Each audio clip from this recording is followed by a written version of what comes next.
అధ్యక్ష అధ్యక్ష ప్లీజ్ అధ్యక్ష గౌరవనీయులు మధుసూదనాచారి గారు, మిర్సా బేగం గారు, ఏవిఎన్ రెడ్డి గారు, ఎంఎస్ ప్రభాకర్ గారు ప్రస్తావించిన అంశాలలో గురుకులాలు ఇప్పుడే రాలేదు సార్. చాలా సంవత్సరాల క్రితం ఆనాటి కాంగ్రెస్ ప్రభుత్వం, దానికి ఆద్యుడిగా ఆనాటి ఎస్ఆర్ శంకరన్ గారు కూడా మా ఛాంబర్లో కూడా వారి ఫోటో ఉంటుంది సార్. మా అందరికి అభిమాన అధికారి, నిజాయితీ కలిగినటువంటి అధికారి ఆధ్వర్యంలో అవి తీసుకురావడం జరిగింది. మారుతున్నటువంటి ప్రజల అవసరాలు, జీవన శైలికి అనుగుణంగా గురుకులాలు కావచ్చు, ఇండ్లు కావచ్చు, నీళ్లు కావచ్చు, రహదారులు కావచ్చు, ఇదంతా నిరంతర ప్రక్రియ పెరుగుతూ ఉన్నాయి. అయితే గతంలో ఇచ్చిన విధంగా గత 10 ఏళ్ల కింద ఉన్న వయసు ఇప్పుడు లేదు మీకు, మళ్ళీ ఇంకొక 10 ఏళ్ల తర్వాత ఏజ్ పెరుగుతుంది. గత 20 ఏళ్ల కింద ఉన్న టెక్నాలజీ ఈరోజు లేదు, ఇట్లా ఉంటాయి. కాబట్టి అధ్యక్ష, మా ప్రభుత్వం కూడా అన్ని రకాలుగా చర్యలు తీసుకుంటూనే ఉంది. గతంలో కూడా అనేక మరణాలు, అనేక సంఘటనలు జరిగినాయి.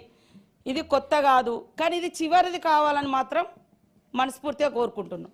ఎందుకంటే వందల మంది పిల్లలు నిరంతరం ఈ రకంగా ఫుడ్ పాయిజన్తో ఇబ్బంది పడడం అనేది వాళ్ళ ఆరోగ్యానికి కూడా, భవిష్యత్తులో వాళ్ళు హెల్తీగా ఉండడానికి కూడా ఇబ్బంది అవుతుంది. కాబట్టి దాన్ని కంట్రోల్ చేయాలి అనే ఉద్దేశంతో ఫుడ్ కమిటీస్ కూడా వేయడం జరుగుతూ ఉంది. అదేవిధంగా ఇందాక మా ఎంఎస్ ప్రభాకర్ గారు అన్నట్టుగా ఈ సప్లైదారుల దాని మీద కూడా నిఘా పెట్టాల్సిన అవసరం ఉంది. హాస్టల్ సిబ్బందితో పాటు సప్లైదారులు కూడా వాళ్ళే రిపీట్గా వాళ్ళే ఉండడం కూడా జరుగుతూ ఉంది. ఖచ్చితంగా దీన్ని మేము దృష్టిలో పెడతాం. ఇందాక ఒక సభ్యుడు గారి గురించి మాట్లాడినప్పుడు, అంటే బయట ఉన్నారు, వారు ఆ ఉద్యోగాన్ని వదిలిపెట్టి వచ్చిన తర్వాత ఎన్ని ట్విట్టర్స్లో లేదా ఫేస్బుక్లో ఎన్ని వాయిస్లో వాళ్ళ గవర్నమెంట్ మీద ఇచ్చిరో కూడా, మీ గవర్నమెంట్ మీద ఇచ్చినవో కూడా ఒక్కసారి తీయండి. నేను పేరు పెట్టలే కదా,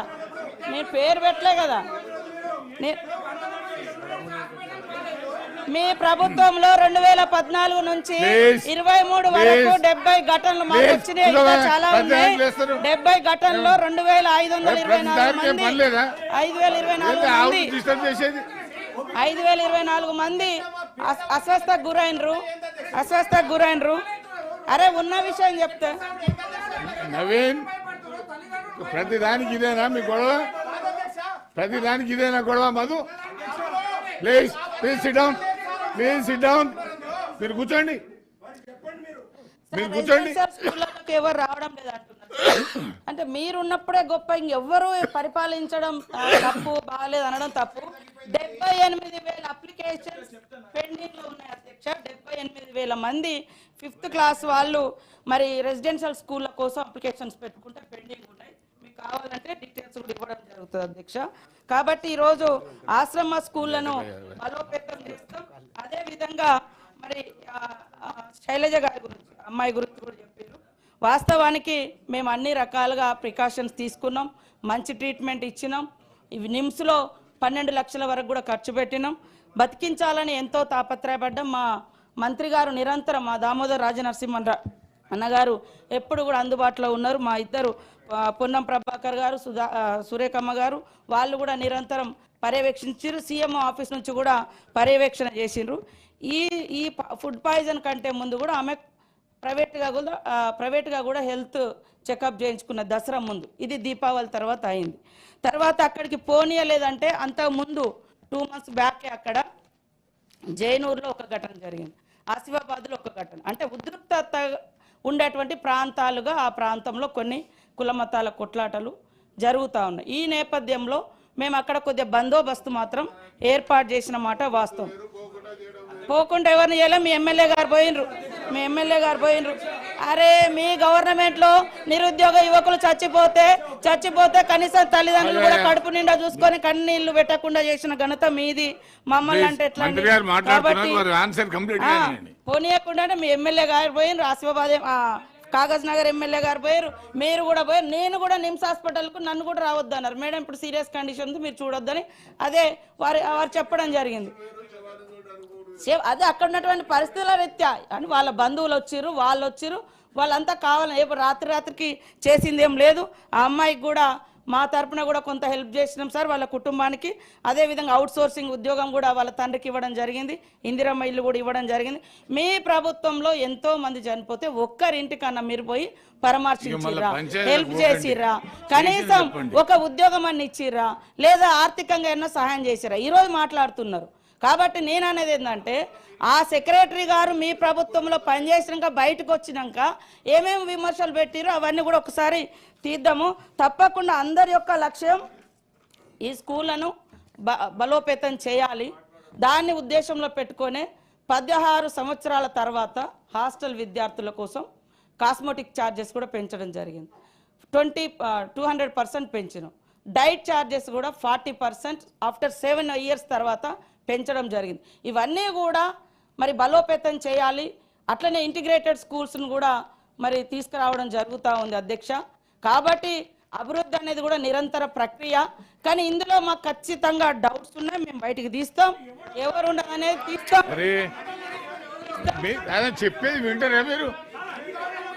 రవీంద్రరావు అరే మంత్రి గారు చెప్పే డౌట్స్ ఉన్నాయి బయటికి తీస్తామన్నా. నేనేమన్నా అన్నానా?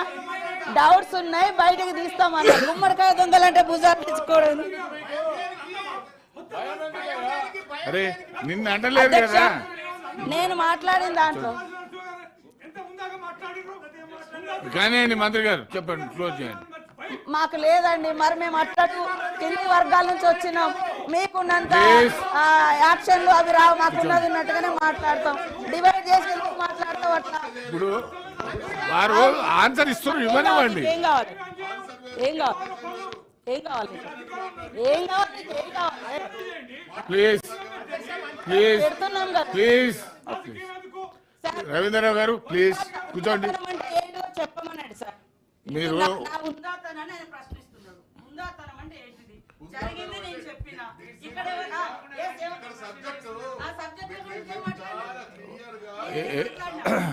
చారి గారు మీరు అనుభవజ్ఞులు, సీనియరు, స్పీకర్గా పనిచేసినారు.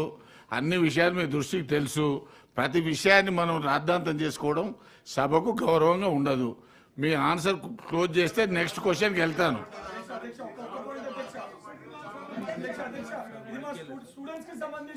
ప్లీజ్ ఇక నేను దీన్ని ప్రొలాంగ్ చేయదలుచుకోలేదు. ఆన్సర్ కంప్లీట్ చేయండి మేడం. రవీంద్రరావు గారు మాట్లాడేటువంటి మాటలు చాలా అహంకారపూరితంగా ఉన్నాయి. నేను సబ్జెక్ట్ ఎక్కడ కూడా డివియేట్ కాలేదు. నేను అక్కడ ప్లీజ్ అరే నీ శిస్తా